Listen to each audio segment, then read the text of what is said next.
duke folur në bazë situatet. Ka shumë elemente të ndryshme, por fillimisht është edhe sot ky personi është duke përballuar drejtësinë në Amerikë. Çfarë ndodh tani? Se jam kurioze ta di, se pastaj do të kalojmë te efektet dhe te paralajmërimet që janë bërë, se janë dhe ato shumë të rëndësishme. Domethënë, zoti Trump, zoti Rubio, njihen tashmë për mesazhet e tyre të drejtë për drejta dhe të forta, po këto në kësaj radhe kanë qenë ndër më të fortat që prekin globalisht praktikisht. Po para se të kalojmë tek ajo, çfarë ndodh tani me këtë proces gjyqësor?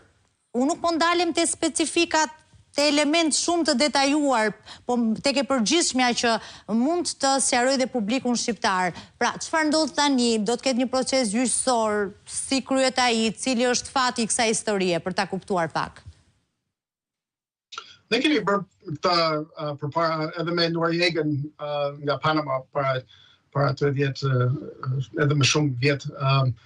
Kështu që nuk është diçka e re që nuk kemi bërë ndonjëherë tjetër, ne kemi bërë këta përpara. Edhe gjykata në Amerikë ka publikuar hetimin, kështu që çdo person mund të kërkojë online edhe mund të gjejë, mund të lexojë më paktën ata evidencë që janë publik. Edhe Maduro do të ketë mundësi për të mbrojtur vetë, nëse ai thotë që jam i pafajshëm, ai mund të thotë këtë edhe mund të mbrohet vetë. Por meqense se Amerika ka shkuar në këtë, le të themi, veprim kaq agresiv, besoj që ata janë të bindur që ai është i fajshëm.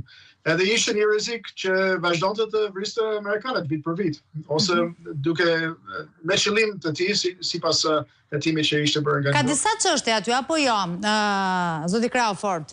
Është çështja e sigurisë, çështja e narkotrafikut, çështja e kompanive, pra asaj që lidhet me naftën, influencave ruse dhe kineze, po i përmbledh unë që të ndalemi te elemente të tjerë pastaj, dhe çështja e zgjedhjeve. Ne jemi ndalur dhe dje me zonjën Edith Harxhi, po kështu që te kompanitë specifike që lidhen me Venezuelën, me Serbinë, ka çuditërisht ose jo, kanë qenë edhe në Shqipëri ato. Pra, kanë element shumë dimensionale apo jo kjo çështje?